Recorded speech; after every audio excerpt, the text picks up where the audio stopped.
Et bonjour Moutassem, amour avec vous, bienvenue à ce nouvel épisode du podcast Pratiquer la méditation. Aujourd'hui j'aimerais vous parler du stress social, de son impact sur notre vie, de comment notre mental entretient ce stress et comment la méditation peut nous aider à nous en libérer.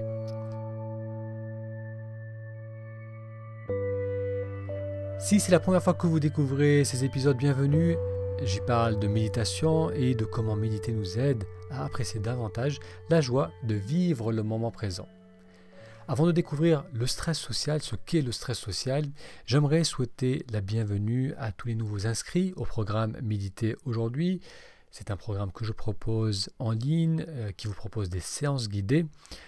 À noter que durant ce mois de juillet, donc là il reste encore quelques jours, toutes les personnes qui s'inscrivent à ce programme recevront un exemplaire du livre Apaiser l'esprit, un exemplaire au format papier ou au format digital. Et pour cela, il vous suffit d'aller sur taméditation.com, taméditation.com. Alors, on va parler du stress social et pour cela, je vais vous lire un extrait du livre justement Apaiser l'esprit où l'on va explorer ce qu'est le stress social, son rôle dans la société humaine, son impact sur notre vie et l'importance d'en prendre conscience pour s'en libérer. Donc je vais vous lire cet extrait et je reviens ensuite vers vous. Chapitre 6 du livre Apaiser l'esprit, le stress social. Assis sur l'une des 4 tables en terrasse du café Nicolas, un petit restaurant traiteur à Cannes, on était arrivés au café. Olivier Remualdo, un photographe amoureux de l'Inde que j'avais rencontré lors de l'une de ses expositions, me montrait son dernier tirage photo avec une certaine nostalgie. Je ne sais pas si je veux rester ici, était le thème de notre discussion. Cela faisait quelques mois que j'étais de retour de mon escapade en Grèce. Je travaillais dans le cabinet d'un confrère et je n'avais pas encore décidé si je voulais me réinstaller définitivement dans le sud de la France. Cette situation professionnelle me permettait de temporiser en attendant de voir plus clair en moi.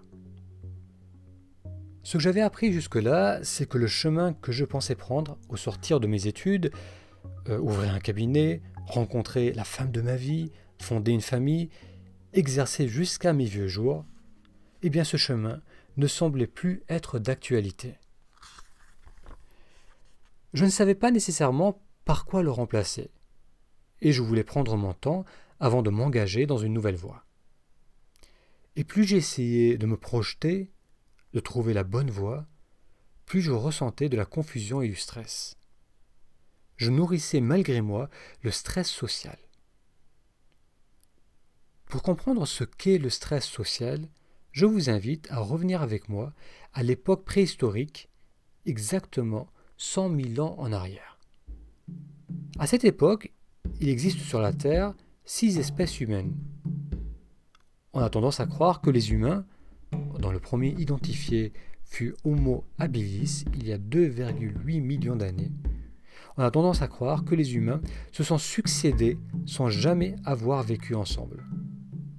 Cependant, la paléontologie révèle que plusieurs humains différents se sont retrouvés sur la Terre en même temps. Il y a 100 000 ans, ces espèces humaines partageaient pour certaines une intelligence et une habileté communes. Pourtant, 70 000 ans plus tard, il n'en restera qu'une, Homo sapiens, qui veut dire Homo savant, nous. Pourquoi ? C'est la question à laquelle Yuval Noah Harari a essayé de répondre lors de ses recherches relatées dans son ouvrage Sapiens. Pourquoi Homo sapiens a survécu, dominant toutes les autres espèces humaines et animales ? Ce n'était pas dû à une supériorité d'habileté ou d'intelligence. L'homme de Néandertal est considéré avoir été plus habile de ses mains et d'intelligence égale à Homo sapiens. Comment l'Homo sapiens a-t-il alors dominé la planète ? Harari explique que c'est la capacité de Sapiens à coopérer en créant des histoires et des règles communes qui a permis cette domination. Pendant des millénaires, les primates, Les humains, les singes, ont évolué dans des petits groupes de 30 à 40 individus. Tous les membres devaient se connaître pour pouvoir vivre et fonctionner ensemble. L'innovation qu'a apporté Homo sapiens fut la capacité d'opérer dans des groupes de plus en plus grands. Les membres d'un même groupe n'avaient plus besoin de se connaître personnellement pour pouvoir vivre et travailler ensemble. Il leur suffisait de suivre les règles de la communauté. En alliant plusieurs tribus autour de projets communs, cela permit de mieux chasser et de mieux combattre les autres humains. En créant ces règles et ces systèmes de pensée communs, Sapiens a petit à petit dominé le monde. Cette capacité de coopération a entre autres contribué à la découverte de l'agriculture et de la sédentarisation il y a environ 11 000 ans. Les humains ont appris à vivre ensemble dans des groupes de plus en plus importants. Ils pouvaient désormais partager le même espace sans s'entretuer pour travailler sur des projets communs comme la culture et l'élevage.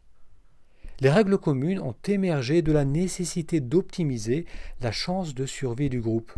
Par exemple, la loi du talion, qui consiste à la réciprocité du crime et de la peine, était un moyen de limiter la violence dans la communauté.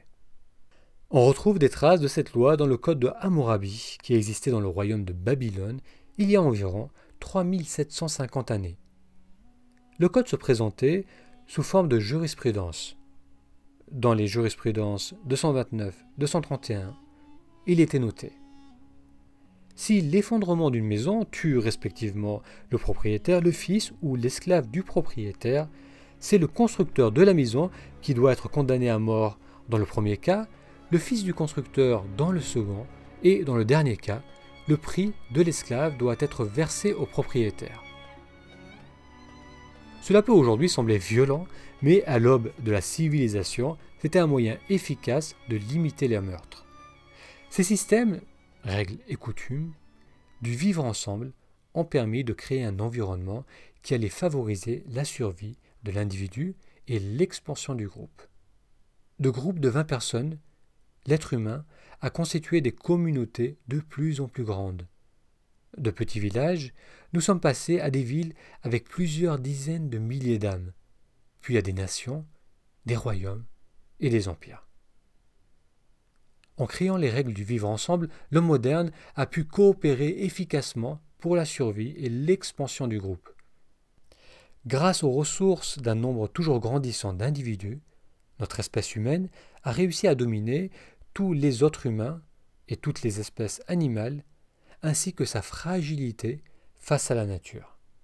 Le stress social est la conséquence de cette extraordinaire expansion à travers la planète d'un groupe de primates au corps fragile qui évoluait initialement dans la forêt africaine. La capacité de vivre et de travailler ensemble a permis à l'homme moderne de plier le monde à sa volonté comme nul autre être vivant n'a pu le faire. L'un des résultats de cette croissance sans précédent a été de créer des groupes de plus en plus nombreux et complexes, et avec cela, l'émergence du stress social. À chaque fois qu'un individu s'apprête à enfreindre une de ces règles communes, il va ressentir du stress social. Suivre les règles, une nécessité de survie. Au début de la sédentarisation de l'homme, les membres d'un groupe devaient suivre les règles pour assurer leur survie.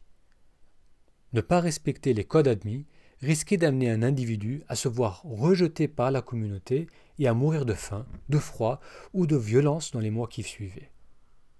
Par exemple, un jeune homme devait respecter le système hiérarchique de sa tribu. S'il était attiré par une femme ayant été prise par le mâle dominant, il devait réprimer son désir ou bien se préparer à un conflit mortel. La légère peur qu'il ressent lorsqu'il considère approcher cette femme est due à la réponse de stress qui s'enclenche et lui rappelle le danger à faire cela. Plus il va se rapprocher de cette femme, plus son système interne va faire sonner une alarme en lui, lui disant « danger, danger, danger », et plus son corps va basculer en physiologie de combat et de fuite. Il risque en effet de se prendre un coup de massue sur le côté de la tempe et devoir se battre ou fuir au plus vite. On comprend ici l'utilité d'enclencher la réponse de stress. Si le danger n'est pas immédiat, son arrivée est imminente. Le corps sera alors réellement en danger de mort. Vouloir séduire la femme d'un autre engendre du stress social. C'est un mécanisme d'alarme qui informe que ne pas suivre cette règle, tu ne dois pas approcher la femme d'un mâle dominant, met la personne en danger de mort. Le système limbique et son mécanisme de défense ont mis des millions d'années à se développer chez les mammifères. C'est un système sophistiqué qui intègre émotions et réactions du corps pour permettre d'optimiser les chances de survie physique. L'homme moderne prend appui sur un mécanisme archaïque mais efficace. En évoluant, Homo sapiens a pris appui sur ce même système pour prévenir des dangers futurs, comme se prendre un coup de massue, se faire expulser du groupe et mourir de faim. Il a pris donc appui sur ce même système pour optimiser ainsi non seulement sa survie face à un danger immédiat, mais aussi sa survie sur la durée. En devenant de plus en plus un animal social, l'être humain a intégré dans son fonctionnement que pour augmenter ses chances de survie et d'expansion, donc vivre assez longtemps pour se reproduire, cela nécessitait de suivre les règles sociales. En essence, si l'on ne suit pas les règles du vivre ensemble, on se met en danger de mort. Lorsque l'on s'apprête à enfreindre une règle sociale, cela fait résonner en soi la peur de mourir. Le stress social va alors être ressenti. C'est un signal d'alarme interne qui met la personne sur ses gardes et l'empêche d'agir compulsivement. Danger immédiat, danger lointain, même réponse du corps.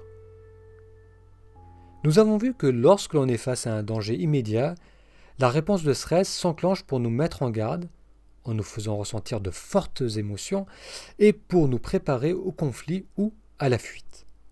C'est le même mécanisme qui s'enclenche lorsque l'on est face à un danger futur.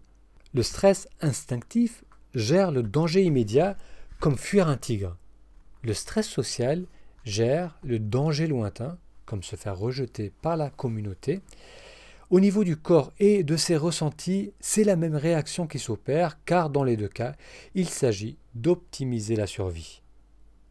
Le stress est donc une réaction physiologique du corps qui a non seulement permis la survie face aux dangers de la vie préhistorique, mais aussi la survie à plus long terme lorsque l'homme a commencé à vivre en communauté. La réponse du stress a rendu possible l'expansion de la société humaine. La réponse du stress a été bénéfique à l'expansion donc de la société. Sans ce mécanisme, on ne serait certainement pas là à vivre dans des nations de plusieurs millions d'individus qui interagissent tous les jours ensemble. Le stress social a permis à la civilisation de se construire en évitant que les pulsions d'un individu ne compromettent les chances de survie et d'expansion du groupe. Cette aptitude à savoir que certaines actions risquaient de mettre une personne ou sa famille en danger a permis l'explosion de la démographie humaine. En essence, pouvoir ressentir du stress a été nécessaire pour créer le monde dans lequel nous vivons aujourd'hui. En créant des règles communes et par extension du stress social si on ne les applique pas, l'homme moderne a pu grandir en nombre et en puissance. Pourquoi alors, et c'est la question à suivre, le stress est-il devenu aussi destructeur aujourd'hui? On connaît les dégâts qu'il fait au niveau de la santé, autant physique que morale. Pourquoi ce mécanisme qui a permis à l'individu puis au groupe de survivre et d'évoluer semble-t-il aujourd'hui nous limiter et nous faire souffrir? Pourquoi le stress social semble aujourd'hui nous détruire de l'intérieur? En répondant à cette question, on verra le cœur du problème et le début de la solution à la quête d'une sérénité durable.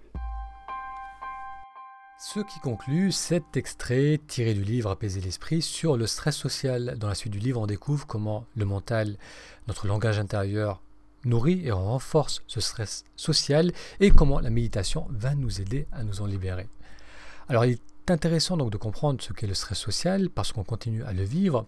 Tous les conditionnements que l'on a, les conditionnements dus à notre culture, notre éducation, les coutumes dues à la société ou de la société dans laquelle on vit, tout cela on le porte avec soi, ça fait partie de notre identité et à chaque fois que l'on s'apprête à sortir de ces conditionnements, c'est-à-dire quand on s'apprête à faire quelque chose qui va nous sortir de ce que l'on nous a préparé à faire par rapport à l'attente des autres, à notre éducation, à notre culture ou même à notre propre idée de qui l'on devrait être, à chaque fois qu'on s'apprête à sortir volontairement ou que la vie nous amène à sortir de cela parce qu'il y a des imprévus où on se retrouve dans des zones inattendues ou des zones inconnues de notre vie et on ne peut plus prendre appui sur ces conditionnements et sur notre éducation ou sur notre façon de voir le monde.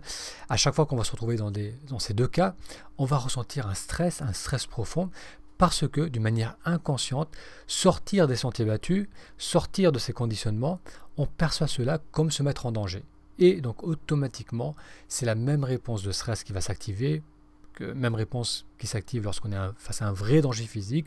Donc le corps va se crisper, on va se tendre, on va ressentir un mal-être, on va ressentir de l'inquiétude, du stress, et lorsque le stress continue sur la durée, il va nous épuiser, on va ressentir ensuite de la déprime, de la dépression. Donc ce stress social risque d'avoir un impact profond sur notre vie tant qu'on n'en prend pas conscience. Et la façon de s'en libérer, c'est de prendre conscience de notre langage intérieur. Parce que c'est ce langage intérieur, c'est ce mental qui entretient ce stress. Et lorsque l'on en prend conscience, c'est-à-dire que lorsque l'on apprend à vraiment observer ce qui se passe en soi, à observer nos pensées, nos émotions, on va réaliser bien souvent que ces pensées ne sont pas fondées dans la réalité, ces pensées sont héritées de notre famille, de notre culture, et qu'il n'y a pas vraiment de danger. On peut aller vers l'inconnu, on peut se lancer dans cette voie professionnelle, on peut créer une relation avec cette personne, on peut vivre sa vie sans toujours prendre appui sur les conditionnements du passé. Donc la méditation va jouer un rôle important dans cela parce que ça va nous permettre de prendre conscience de ces croyances, de ces conditionnements et en les mettant en lumière, on va pouvoir choisir de garder certaines et de se libérer des autres.